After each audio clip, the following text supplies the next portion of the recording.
لا إله إلا الله محمد رسول الله. أعوذ بالله من الشيطان الرجيم. بسم الله الرحمن الرحيم. السلام عليكم ورحمة الله وبركاته.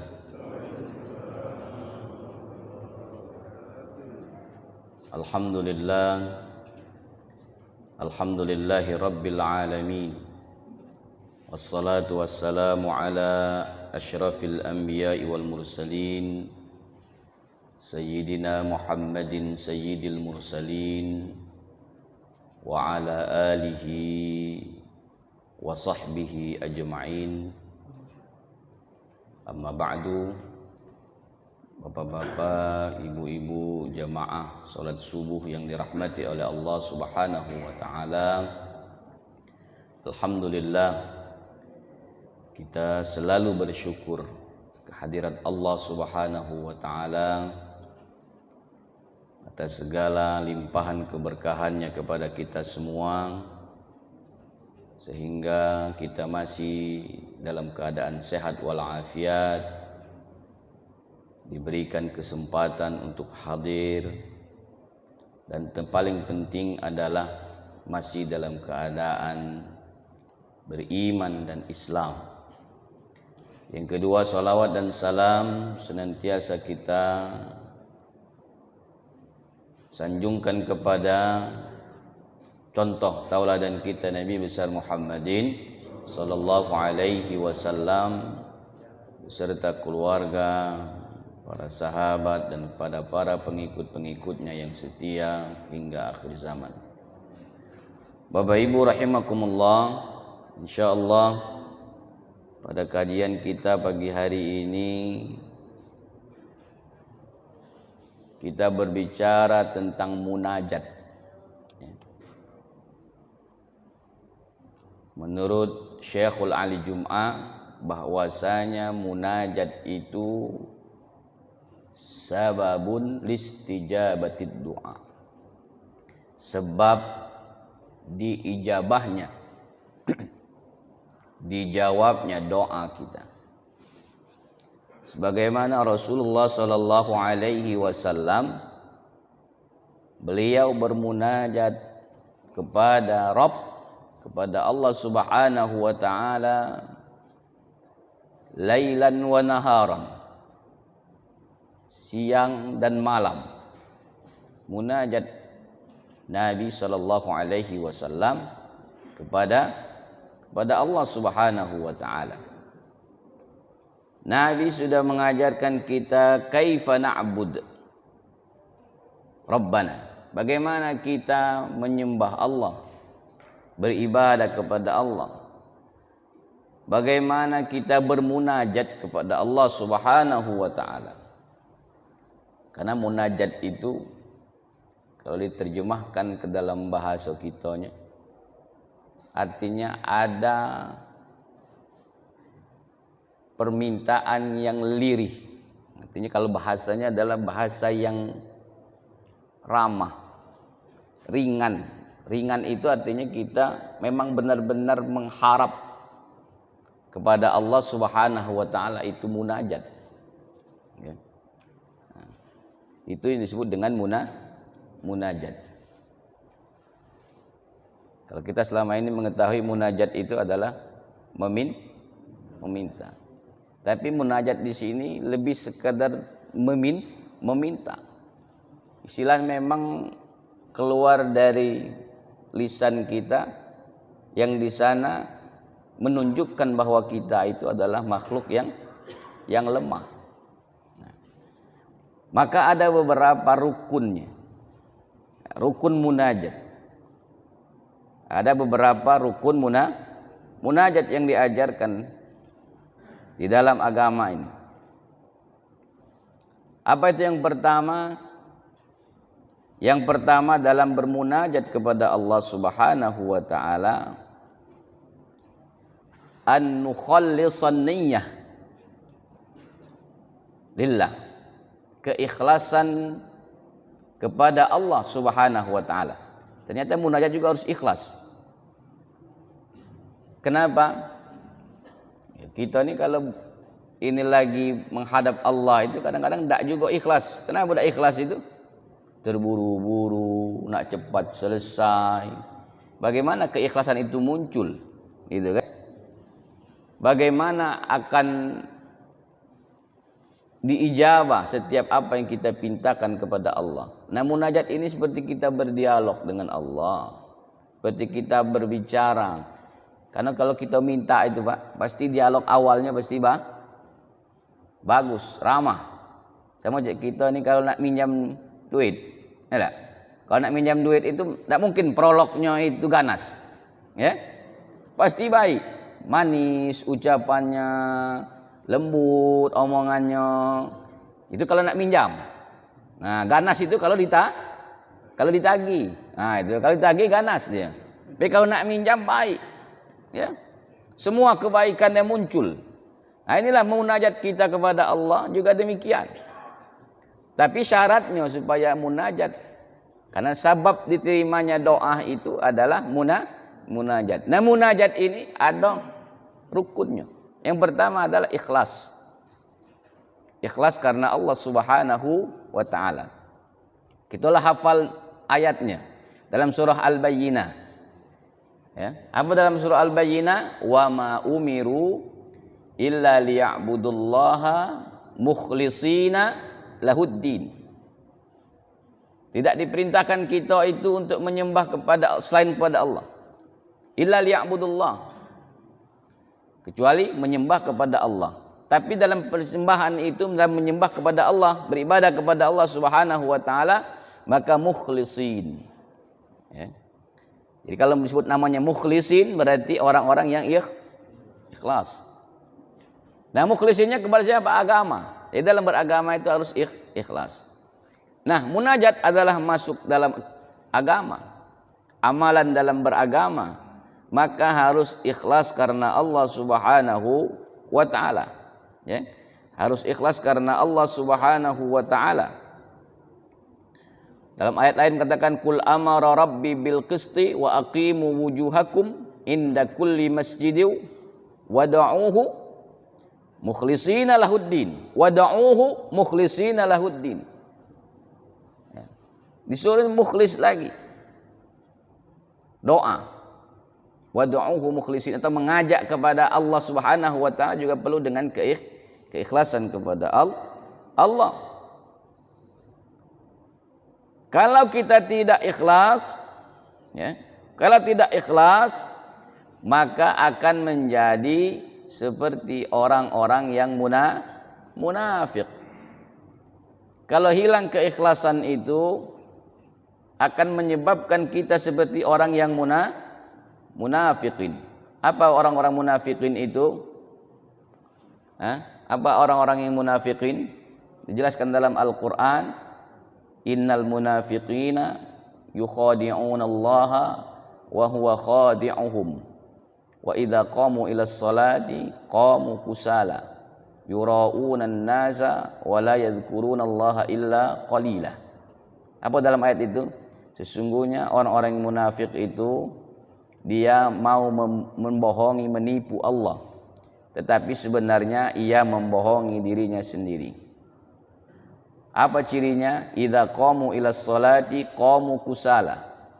Jika ia mendirikan solat, maka solatnya malas. Qamu kusala. Terjemah bebasnya, idza qamu ila sholat, jika dia mendirikan solat, maka dia mendirikannya dalam keadaan malas-malasan. Kita tidak usah nyingok orang lain kiri kanan. Kau ini malas beda. Jangan. Kita ini sholatnya kira-kira malas-malasan atau memang benar-benar mengharap ridha Allah. Idza qamu ila sholati qamu kusala. Berarti jangan kira kita membohongi Allah, tapi kita membohongi diri sendiri. Idza qamu ila sholati qamu kusala yura'una nas. Kemudian ingin dilihat oleh manusia. Kalau manusia banyak nyingoknya pasti sholatnya luar biasa. Ya, detailnya bacaannya. Tapi kalau katik wong mana? Wah, bukan ngebut lagi. Iya. Saking hafalnya bacaan tu terapas wae. Ya, nerapas, tahu nerapas, Pak? Ya. Itu bahasa Inggris, nerapas itu. Iya, nerapas, saking hafalnya dah. Yuraunan nas wala yadhkurunallaha illa qalila, dan tidak mengingat Allah kecuali hanya sedikit. Nah, maka kita, nah balasannya apa bagi orang-orang munafik? Innal munafiqina fid darkil asfali minan nar. Sesungguhnya orang-orang munafik itu fid darkil asfal. Ya. Darkil asfal itu artinya keraknya. Keraknya neraka. Fid darkil asfali minan nar. Kalimat lanjutannya walan tajidalahum nasira, dan tidak akan pernah mendapatkan, menemui pertolongan dari Allah Subhanahu wa taala. Nah, itu ancamannya. Maka kita ketika bermunajat pun harus ikhlas karena Allah Subhanahu wa taala. Yang kedua, rukun dalam bermunajat. Yang kedua adalah ad-dawam wal istimrar. Apa ad-dawam wal istimrar? Artinya terus. Nah, terus. Nah, terus ini tidak perlu banyak. Dikit tapi terus. Bukan banyak tapi berhenti. Apa banyak tapi berhenti? Ngaji sehari sejuz. Tapi sehari itulah. Tidak ngaji. Kapan ngaji lagi? Nunggu tahun depan.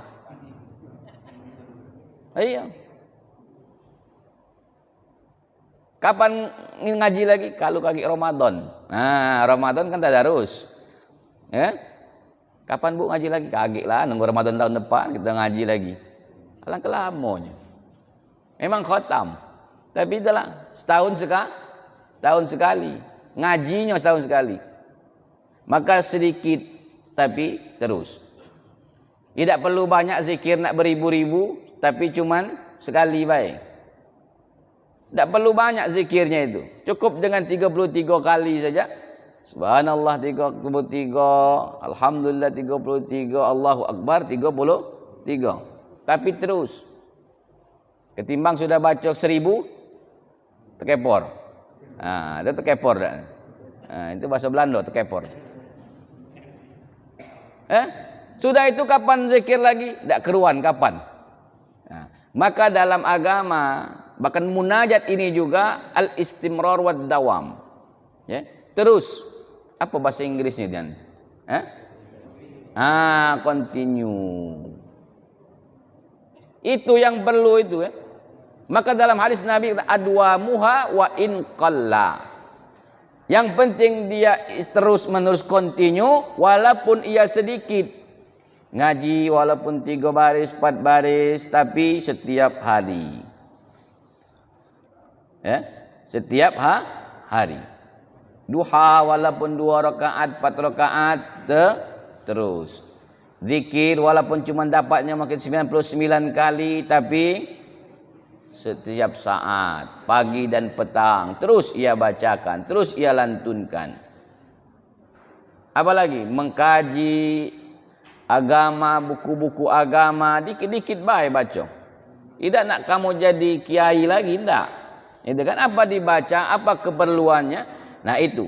Maka ini termasuk munajat juga, bermunajat kepada Allah Subhanahu wa taala. Kenapa munajat ini menghadirkan hati ya?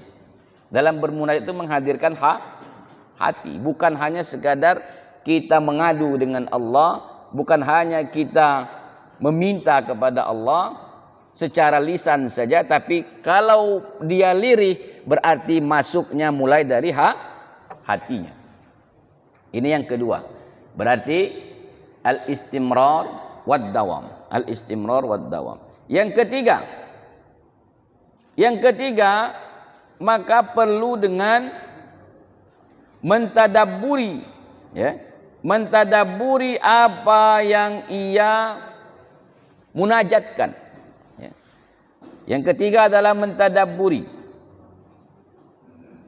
Afala yatadabbaruna al-Qur'an am ala qulubin aqfaliha. Afala yatadabbaruna al-Qur'an am ala qulubin aqfaliha. Apakah ia itu mentadabburi Al-Quran atau hatinya yang sudah tertutup.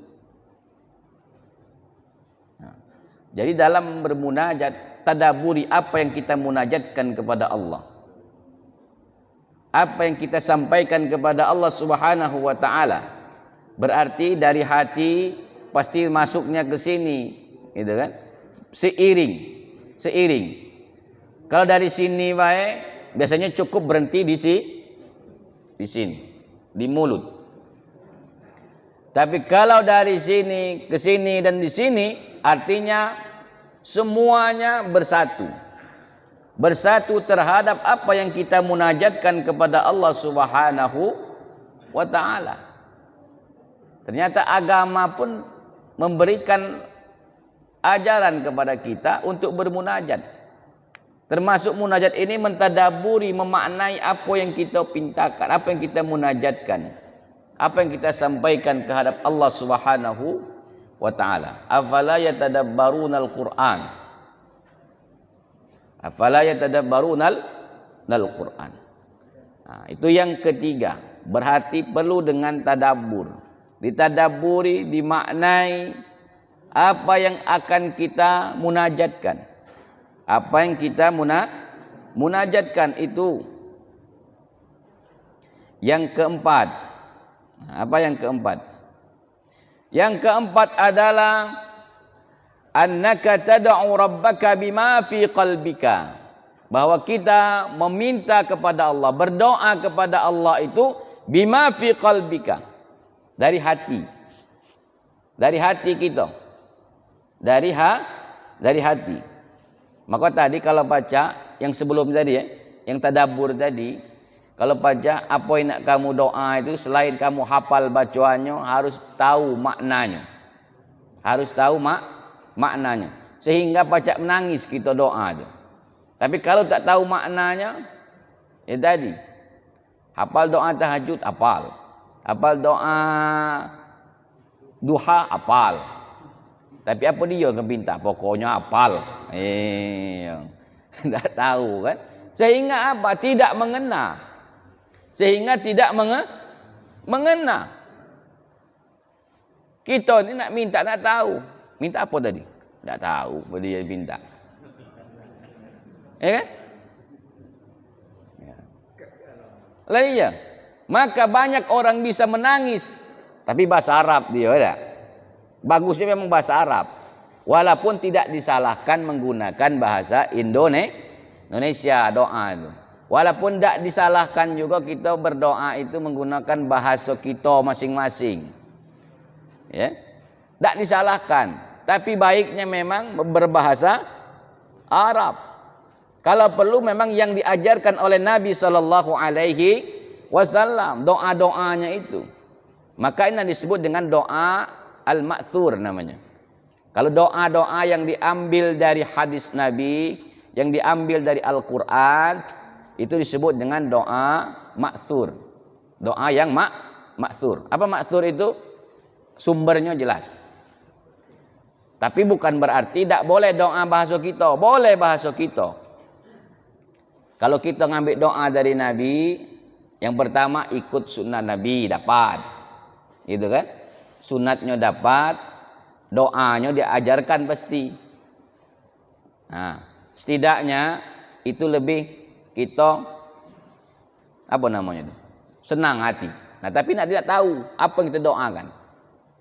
Apa yang kita doakan. Semakin kita tahu apa yang kita doakan itu, apa yang kita panjatkan itu, yang memang munculnya dari dalam hati kita, itu akan berbeda hasilnya ketika kita cuma sekadar doa. Yang penting berdoa. Yang penting berdoa. Ada orang penting berdoa. Rabbana fid dunya hasanah wa fil akhirati hasanah. Itu yang penting berdoa. Walaupun cuma mengaminkan. Kadang-kadang kita lah ngaminkan baik lah malas pula. Iya, cuma ngaminkan baik malas, apalagi kita nak minta ni kan. Kita ngaminkan. Ay Ustaz, kita kan tak tahu apa dia didoakannya. Tidak mungkin doa itu buruk. Tak mungkin nyuruh kamu semoga kamu masuk neraka. Tak mungkin. Pasti doanya adalah doa yang baik. Doanya adalah pasti selamat dunia, selamat akhirat. Nah, kalau memang lagi tidak mau munajat tadi itu, maka tadi antada'u rabbaka bima fi qalbika. Jadi dengan hati kita. Itu yang keempat. Rukun yang keempat berarti ketika berdoa haruslah dengan hati. Yang kelima itu haruslah dengan as-sirriyah. Apa sirriyah itu?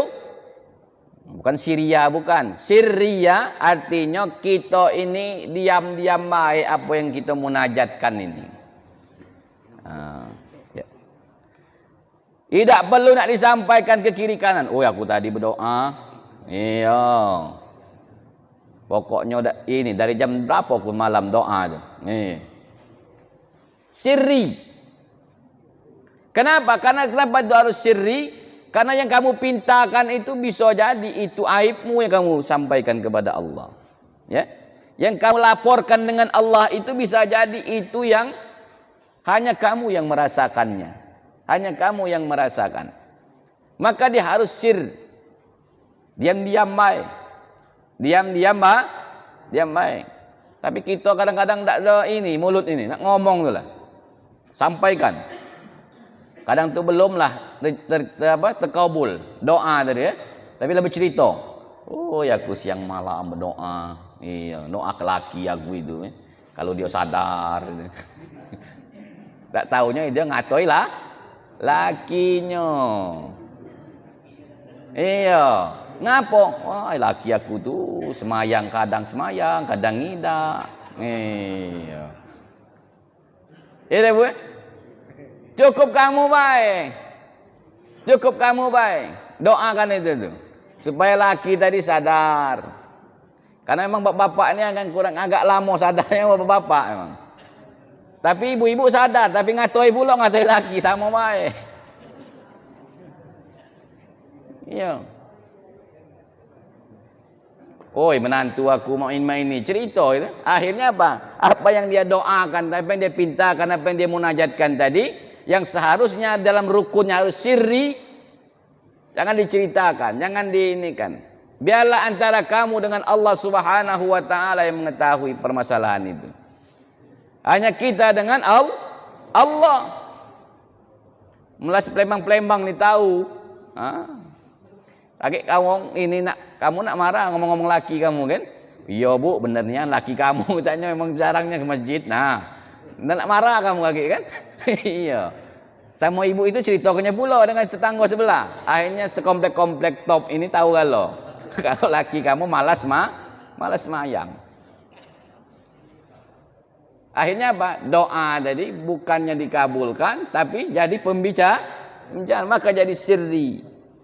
Apapun yang kita munajatkan kepada Allah Subhanahu wa taala itu haruslah hanya antara kita dengan Allah yang mengetahuinya.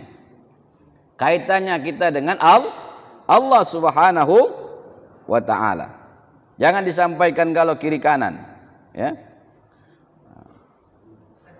Itu rukun dalam munajat kepada Allah. Jadi munajat kepada Allah itu sebab diterimanya doa-doa kita. Apa itu munajat? Munajat itu kita meminta, kita melaporkan dengan Allah, tapi dengan apa kalau bahasa ininya itu dengan suara yang rendah, yang merendahkan diri kita di hadapan Allah, merendahkan ucapan kita di hadapan Allah Subhanahu wa taala. Artinya memang benar-benar menghambakan diri, pengharapan yang luar biasa. Kalau kita analogikannya itu sama cak kita tadi ilustrasinya cak mana kalau orang nak minjam duit nah. Kadang-kadang cak nangis lah dia tu, oh sedihnya nyingok bapak ini minjam duit. Kan? Nah itulah kira-kira ilustrasinya begitu. Kalau kita ini kan dengan manusia kepada manusia, ini kepada Allah Subhanahu wa taala. Itu pun kadang-kadang lama itu tak dinyuung pula pinjaman tu kan. Iya, lah bercerita aku ni utang ke sini sekian, utang ke sini sekian, anak aku belum baca beli susunya, anak aku nak sekolah akhirnya belum jadi. bayaran kuliahnya nunggak misalnya kan, banyak begitu. Nah begitu juga kepada Allah Subhanahu wa taala, itulah yang munajat yang disampaikan adalah kita berdialog dengan Allah, berdialog dengan Allah. Nah yang seharusnya yang itu kita sampaikan tadi bukan dengan manusia tapi dengan Allah. Maka 5 rukun tadi harus, itulah yang insya Allah menyebabkan doa kita dikabulkan oleh Allah, diijabah oleh Allah Subhanahu wa taala. Yang pertama harus ikhlas karena Allah. Yang kedua adalah al-istimrar wad dawam, continue. Yang ketiga ditadabburi, dimaknai, ya, dimaknai apa yang kita sampaikan. Yang keempat itu dari dalam hati, dari dalam hati. Yang kelima haruslah dengan sirri, ya, sirriyah. Artinya tak perlu nak disampaikan kiri kanan apa yang kita pintakan, apa yang kita munajatkan kepada Allah Subhanahu wa taala. Bapak Ibu rahimakumullah, silakan mungkin kalau ada yang ingin ditanyakan terkait dengan apa yang kita sampaikan pada pagi hari ini. Kalau ada pertanyaan kami persilakan, Bapak ataupun Ibu. Silakan.